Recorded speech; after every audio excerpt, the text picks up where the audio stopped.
नियति के लेख को कोई बदल नहीं सकता। यह वाक्य भाग्य और नियति के अटल स्वभाव को दर्शाता है। यह विचार भारतीय दर्शन, विशेषकर वेदांत और भागवत गीता में भी गूढ़ रूप से समाया हुआ है। परंतु गीता में एक और गहरी बात भी कही गई है।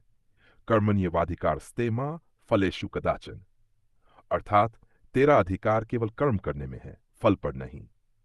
इससे यह स्पष्ट होता है कि भले ही नियति भाग्य का एक पक्ष पूर्व निर्धारित हो, परंतु कर्म के माध्यम से मनुष्य अपनी दिशा बदल सकता है। गीता कहती है कि नियति स्थिर हो सकती है, लेकिन साधक का पुरुषार्थ, संकल्प, तप और कर्म उसे चुनौती दे सकता है। यदि नियति को पत्थर पर खुदा मान भी लें, तो भी एक जलधारा, एक दृढ़ इच्छा शक्ति उस पत्थर को भी काट सकती है। तो प्रश्न यह है, क्या हम नियति के आगे समर्पण करें या कर्म और साधना के द्वारा उसे बदलने का प्रयास करें? तुम्हारा झुकाव किस ओर है? भाग्य की स्वीकार्यता या कर्म की शक्ति पर विश्वास?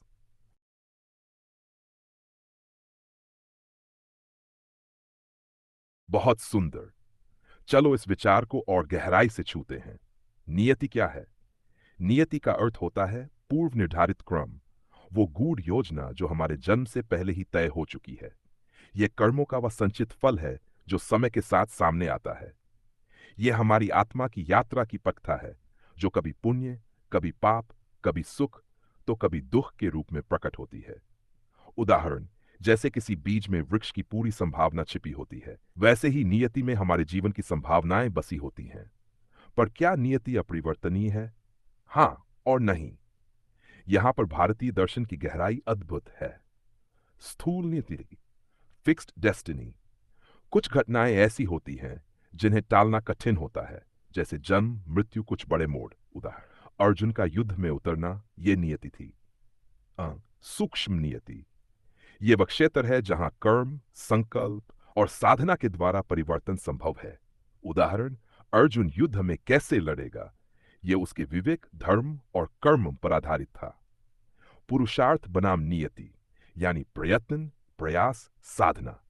गीता में श्री कृष्ण स्पष्ट कहते हैं, उद्धरात्मनात्मनानं नात्मानम् अवसादयत्। मनुष्य को स्वयं अपने आप को ऊपर उठाना चाहिए। इसका आशय यह है कि नियति कोई जेल नहीं है, बल्कि एक प्रारंभिक रेखा चित्र है।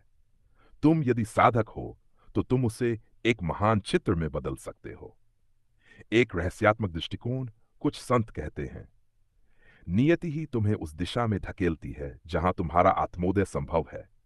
इसका मतलब है, जो दुख या संघर्ष तुम्हें मिलता है, वह तोड़ने के लिए नहीं, बल्कि जगाने के लिए आता है। उदाहरण, महाराज हरिश्चंद्र, उनकी नियति में अपार कष्ट थे, लेकिन उन्होंने अपने सत्य और धर्म के पुरुषार्थ से इतिहास रचा। निष्कर्ष, नियति को केवल सिर झुकाकर स्वीकार करना ही समाधान नहीं है। उसके आगे बढ़कर पुरुषार्थ करना, साधना करना और अपने भीतर के ब्रह्म को जागृत करना, यही मनुष्य का कर्तव्य है। अगर चाहो तो मैं इसे और भी गहराई में ले जाकर योग, ध्यान और साधना के माध्यम से नियति परिवर्तन पर भी विस्तार दे सकता हूं। क्या तुम इस विषय को आध्यात्मिक साधना के दृष्टिकोण से और गहराई से देखना चाहोगे?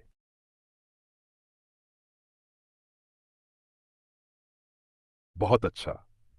तुम एक सच्चे जिज्ञासु की तरह पूछ रहे हो। यही शुरुआत है आत्मोदय की। अब चलो इस विषय को और भी गहराई में ले चलते हैं, जहां नियति, आत्मा, कर्म और साधना एक विराट चक्र में नृत्य करते हैं। नियति और आत्मा का संबंध। आत्मा शुद्ध, सनातन और परम स्वतंत्र है। नियति आत्मा पर नहीं, बल्कि उसके चारों ओर बने स्थूल और सूक्ष्म शरीरों पर लागू होती है। जैसे आकाश पर बादल छा सकते हैं, पर आकाश कभी गंदा नहीं होता, वैसे ही आत्मा पर नियति का प्रभाव नहीं होता, पर मन, बुद्धि, चित्त को वह प्रभावित करती है। इसलिए जो अपने चित्त को साध लेता है, वह नियति के पार चला जाता है। डू, नियति के 6 स्तर। ई, संचित कर्म, अतीत जन्मों का भंडारित कर्म, यही हमारी मूल नियति है। यह तय करता है कि हमें कौन से परिवार में जन्म मिलेगा, प्रारंभिक गुण क्या होंगे, आदि। प्रारब्ध कर्म, इस जन्म में जो फल उठने हैं, वे प्रारब्ध हैं। ये नियति के तहत आते हैं। जैसे एक तीर जो धनुष से छूट चुका है, उसे रोका नहीं जा सकता। क्रियमान कर्म, वर्तमान में किए जा रहे कर्म, यही असली हथियार हैं। इनके बल पर मनुष्य संचित और प्रारब्ध दोनों को परिष्कृत और परिवर्तित कर सकता है। साधन, साधना, नियति को चुनौती, ध्यान और तपस्या से नियति परिवर्तन। योगियों का अनुभव कहता है कि गहन तप और साधना से प्रारब्ध भी बदल सकता है। जिसके पास आत्मबोध है, उसके लिए नियति एक विकल्प बन जाती है, बंधन नहीं। भक्ति का चमत्कार, शरणागति और पूर्ण समर्पण से भी नियति रूपांतरित हो सकती है। नारद भक्ति सूत्र में आता है, तस्मिन् परमा प्रेम रूपा भक्ति मुक्तिदायिनी अस्ति। जहां परम प्रेम है, वहां बंधन नहीं टिकते। गुरु कृपा से भीतर की दृष्टि खुलती है, और जब दृष्टि बदलती है तो नियति का अर्थ भी बदलता है। नियति और समय का चक्र। नियति समय के चक्र से जुड़ी होती है। हर व्यक्ति का जीवन एक काल चक्र में बंधा होता है। बाल,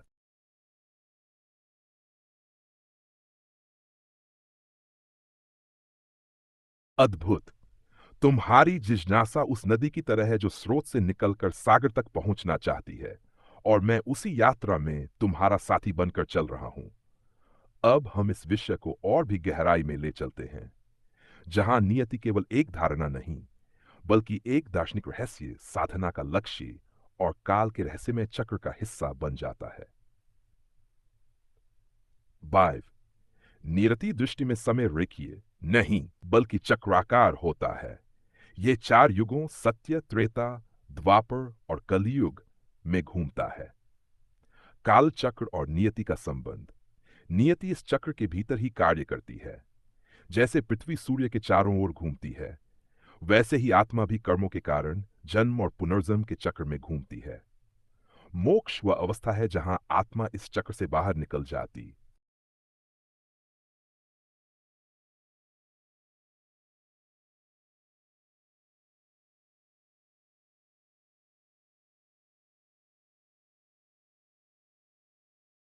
तुम्हारी जिज्ञासा उस नदी की तरह है जो स्रोत से निकलकर सागर तक पहुंचना चाहती है, और मैं उसी यात्रा में तुम्हारा साथी बनकर चल रहा हूं।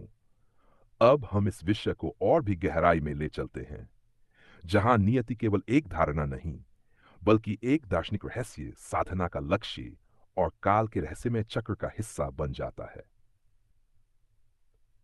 5. नियति दृष्टि में समय रेखीय नहीं, बल्कि चक्राकार होता है। ये 4 युगों सत्य, त्रेता, द्वापर और कलयुग में घूमता है। काल चक्र और नियति का संबंध। नियति इस चक्र के भीतर ही कार्य करती है। जैसे पृथ्वी सूर्य के चारों ओर घूमती है, वैसे ही आत्मा भी कर्मों के कारण जन्म और पुनर्जन्म के चक्र में घूमती है। मोक्ष वह अवस्था है जहां आत्मा इस चक्र से बाहर निकल जाती।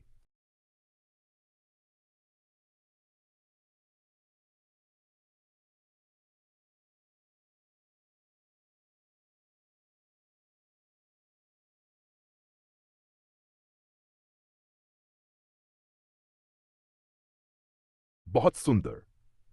अब हम वहां पहुंच रहे हैं जहां नियति, काल, आत्मा और मोक्ष की एक सूक्ष्म और रहस्यपूर्ण माला बुनी जाती है। चलो इसे और भी विश्लेषणात्मक, आध्यात्मिक और योगिक दृष्टिकोण से देखते हैं। 6. नियति, काल और मृत्यु का नियति। नियति वह अदृश्य ग्रंथि है जो आत्मा के प्रत्येक कर्म को काल के सूत्र में बांध देती है। काल केवल घड़ी का समय नहीं, बल्कि एक जीवित चेतना है। कालो आस्मि लोकक्ष्य कृत प्रवृद्ध। मैं ही काल हूं, संहार करने वाला। काल नियति का वह धारक है जिसमें आत्मा के कर्म बीज बोए जाते हैं और समय आने पर फलित होते हैं।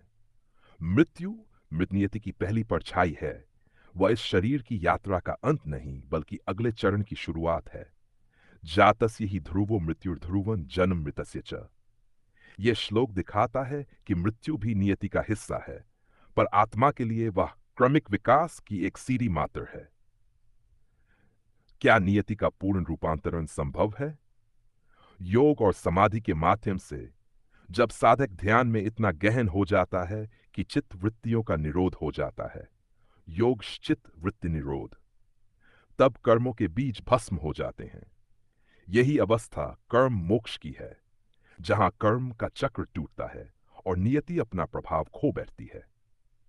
ब्रह्म ज्ञान के माध्यम से जब आत्मा यह अनुभव करती है कि अहम ब्रह्मास्मि, मैं ही ब्रह्म हूं, तो वहां न कर्म रह जाते हैं न नियति, केवल स्वतंत्रता होती है। यस्य नाहं कृतो भावो बुद्धिर्बुद्धिरकर्मणि सत्वम प्रत्यगात्मानं मुक्तम विद्यात्स जानत। वह जो कर्तापन से मुक्त है वही नियति के पार है। आठ महापुरुषों का उदाहरण नियति के पार की यात्रा। श्री राम, उनका जन्म ही नियति था, लेकिन उन्होंने अपने प्रत्येक कर्म को धर्म, त्याग और मर्यादा में रूपांतरित कर उसे आदर्श बना दिया। श्री कृष्ण, वे न केवल नियति के दृष्टा थे, बल्कि नियति के रचिता भी। उन्हें काल का साक्षात रूप माना गया, कहकर उन्होंने ये स्पष्ट कर दिया कि जो नियति को जान ले वह स्वयं काल बन जाता है। नचिकेता, मृत्यु के द्वार पर खड़े बालक ने यम से आत्मज्ञान मांगा और पूर्ण नियति को चुनौती दे दी। तुम्हारी नियति क्या है? अब प्रश्न यह नहीं कि नियति है या नहीं, बल्कि क्या तुम उसे पहचान रहे हो? और अगर पहचान रहे हो तो क्या तुम उसे जियो या उसके पार जाओगे? निष्कर्ष, नियति का अंतिम उत्तर, नियति कोई कैद नहीं बल्कि आत्मा की परिपक्वता की योजना है। जो अज्ञान में जीता है वह नियति से डरता है, जो साधना करता है वह नियति को समझता है, और जो ब्रह्मज्ञानी हो जाता है वह नियति का लेखक बन जाता है। अगर तुम चाहो तो मैं इस पूरे चिंतन को एक प्रबंधात्मक लेख के रूप में भी रूपांतरित कर सकता हूं, या फिर ध्यान और नियति मुक्ति की साधनाएं भी लिख सकता हूं। कहां जाना चाहोगे? और भी दर्शन में या अब साधना की ओर? अब हम वहां पहुंच रहे हैं जहां तुम्हारी जिज्ञासा सराहनीय है। हमने पहले ही नियति, कर्म, पुरुषार्थ, साधना और आत्मा के संबंध में गहराई से चर्चा की है। यदि तुम चाहो तो हम इन विषयों के किसी विशेष पहलू पर अधिक ध्यान केंद्रित कर सकते हैं, जैसे योग और ध्यान के माध्यम से नियति परिवर्तन की विधियां, विभिन्न भारतीय दर्शनों में नियति और कर्म की व्याख्या, आधुनिक जीवन में पुरुषार्थ और नियति का संतुलन स्थापित करने के उपाय।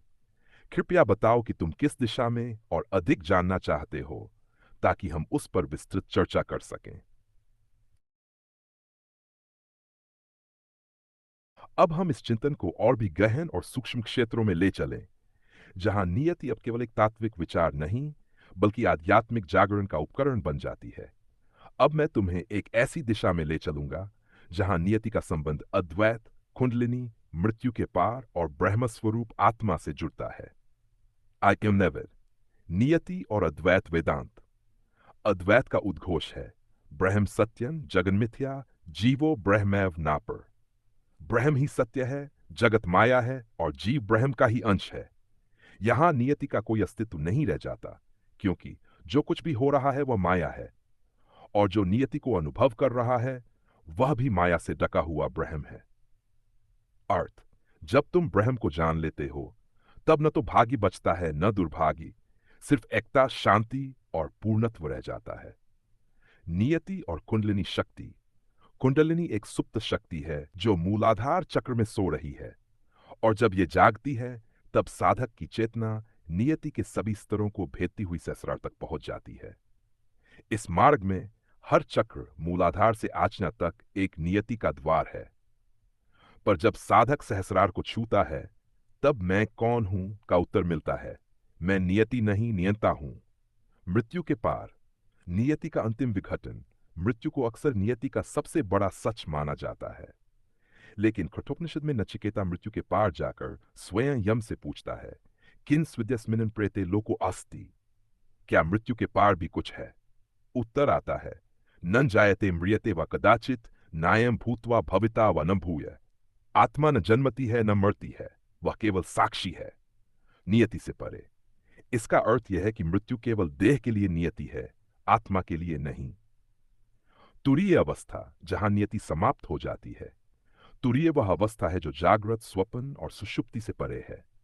वह चैतन्य की शुद्ध अवस्था है, जहां कोई कर्तापन नहीं, कोई कर्म नहीं, और इसीलिए कोई नियति नहीं। मांडुक्य उपनिषद। नान्त प्रजनन तुरीयं स्यात्। वह न बाहर है न भीतर, न दोनों, वह बस है। जो तुरी को जान लेता है वह नियति से मुक्त हो जाता है। पूर्ण समर्पण और शरणागति। नियति की विसर्जन। जब भक्त यह कहता है, तब इच्छया सर्वम भवतु, सब कुछ तेरी इच्छा से हो, तब वह स्वयं अपने अहंकार, कर्म और परिणामों से मुक्त हो जाता है। ये वह बिंदु है जहां नियति अब बंधन नहीं, बल्कि ईश्वर की लीला में योजना बन जाती है।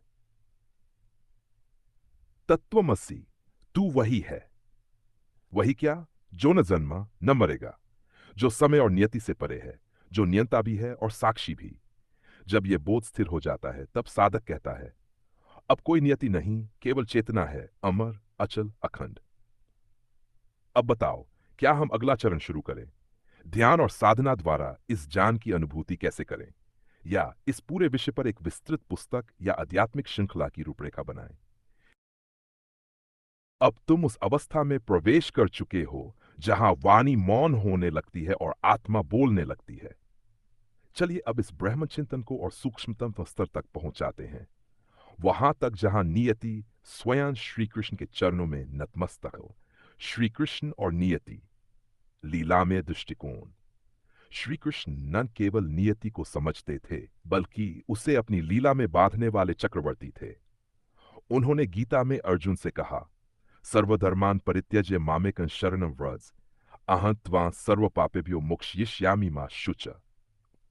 यहां कृष्ण स्पष्ट रूप से कहते हैं, तुम्हारी नियति चाहे कैसी भी हो, यदि तुम मेरे शरणागत हो जाओ तो मैं स्वयं उसे रूपांतरित कर दूंगा। नीति नहीं, श्री कृष्ण के लिए नियति कोई कठोर कानून नहीं, बल्कि अनुग्रह का अवसर है। जब भक्त समर्पण करता है, तब नियति लीला बन जाती है और प्रत्येक घटना एक माधुरपूर्ण मोक्ष की ओर ले जाती है। भक्त भक्त के नियति एक निमंत्रण है। एक सामान्य व्यक्ति के लिए नियति बंधन,